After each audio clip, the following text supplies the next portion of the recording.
আসসালামু আলাইকুম। আমি আজকে রান্না করব পায়া অথবা নেহারি, যেটাই বলেন না কেন, এক একজন এক এক নামে বলে থাকি। এখানে আমি একটা গরুর 4টা পায়া নিয়েছি। তো ছোটো ছোটো করে টুকরার কারণে অনেকগুলো টুকরা হয়েছে। এখানে 2 কেজি মতো আছে। প্রথমে আমি দিয়েছি 1.5 কাপ পেঁয়াজ কুচি, 1 টেবিল চামচ রসুন বাটা, 1.5 টেবিল চামচ আদা বাটা, হাফ হাফ করে 2টা স্টার অ্যানিস, 3 টুকরা দারচিনি, 6 টুকরা এলাচ, 3-4টা তেজপাতা, 1 চা চামচ গোলমরিচ, 5-6টা কাবাব চিনি, আর দিয়েছি লং 7-8টা। এই হচ্ছে গরম মশলা। দিয়েছি হাফ চা চামচ হলুদের গুঁড়া, 1.5 চা চামচ ধনিয়ার গুঁড়া, 1.5 চা চামচ মরিচের গুঁড়া, আর কিছু কাঁচা মরিচও দিয়ে দিব, কিন্তু রান্নার মাঝখানে। তো আমি এখানে হাফ কাপের মতো তেল দিয়ে নিব। তেল এখনও দিইনি। তেল দিয়ে সবগুলো মশলা একসাথে মেখে নিব। তেল দেওয়ার পরে আমি সবগুলো মশলা একসাথে মিশিয়ে নিব, যাতে প্রতিটা পায়ের মধ্যে মশলাগুলো ঠিক মতো লাগে। ভালো মতো নেড়ে ছেড়ে মশলাগুলো মিশিয়ে নিচ্ছি। এরপরে এখানে দিয়ে দেব একদম ফুটন্ত গরম পানি। ফুটন্ত গরম পানি দিতে হবে, ঠান্ডা পানি দিলে পায়াগুলো চুপসে যাবে। ফুটন্ত গরম পানি দিলে পায়াগুলো দেখবেন কেমন ফুলে উঠবে। ঠান্ডা পানি দিলে আস্তে আস্তে পায়াগুলো গরম হবে, তখন এই ফোলাটা যে প্রথমে যে ফুলবে সেই ফোলাটা হবে না, রগগুলো ফুলে উঠবে সুন্দর মতো। পায়াগুলো যেমন একদম মানে ফুলে ফেপে বড় হয়ে উঠবে। কিন্তু যদি ঠান্ডা পানি দেন তাহলে আস্তে আস্তে গরম হতে হতে পায়াগুলো চুপসে যাবে।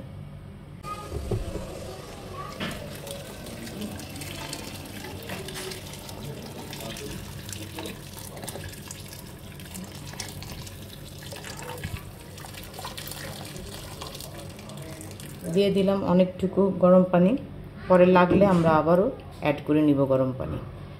এখন হালকা আছে বসিয়ে দিব।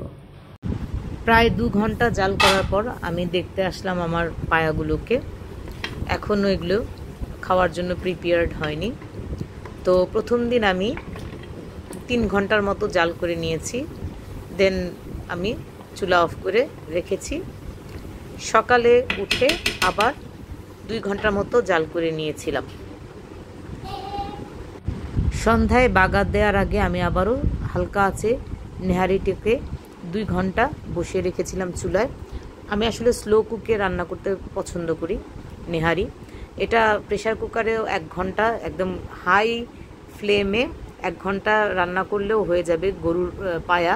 আর খাসির পায়া হলে 30 মিনিট হাই হিটে 1 ঘন্টা প্রেশার কুকারে রান্না করলে হয়ে যায়। বাট টেস্টটা অনেক ডিফারেন্ট হয়। আপনি যদি স্লো কুকে এটা রান্না করেন, এটার টেস্টটা একদমই ডিফারেন্ট হবে, খেতে অসাধারণ লাগবে। আমি এখন পায়ার বা নেহারির ঝোলে দেওয়ার জন্য 2টো ব্রেড নিয়ে নিয়েছি। প্রথমে ব্রেডের 4 কোনা কেটে নিব। এরপর ব্রেডগুলোকে পানির মধ্যে ভালো মতো ভিজিয়ে নিব। তারপরে এটাকে ভালো মতো পানি নিংড়ে নিব। হাত দিয়ে চেপে চেপে পানিটা ভালো মতো নিংড়ে নেব। 2টা পাউরুটি আমি সেমভাবে করে নিব। পাউরুটির বদলে আটাও দেওয়া যায় বা ময়দা দেওয়া যায়, কিন্তু দেওয়ার আগে এটা ভালো মতো টেলে নিতে হবে, বাট পোড়ানো যাবে না।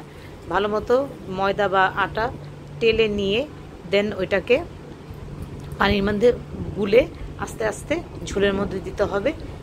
আপনি কতটুকু ঠিক রাখতে চান সেই হিসাবে ওইটা ঢালতে হবে। বাট আমি এখানে পাউরুটি দিচ্ছি। পাউরুটি দিলে ঝোলটা খেতে একটু টেস্টি হয়, এজন্য পাউরুটিগুলো ভালো মতো নিংড়ে নিয়ে এরপর সামান্য পানি দিয়ে চটকে নিব। আমার পাউরুটি চটকানো রেডি। এখন আমি এই পাউরুটির পেস্টটা আস্তে আস্তে নেহারির ঝোলে দিয়ে দিব। পুরোটা একসাথে দিব না, কিছুটা দিয়ে নেড়ে চেড়ে তারপর আবার কিছুটা দিব। আসলে এটা আপনি কতটুকু নেহারি রান্না করছেন তার উপরে ডিপেন্ড করছে।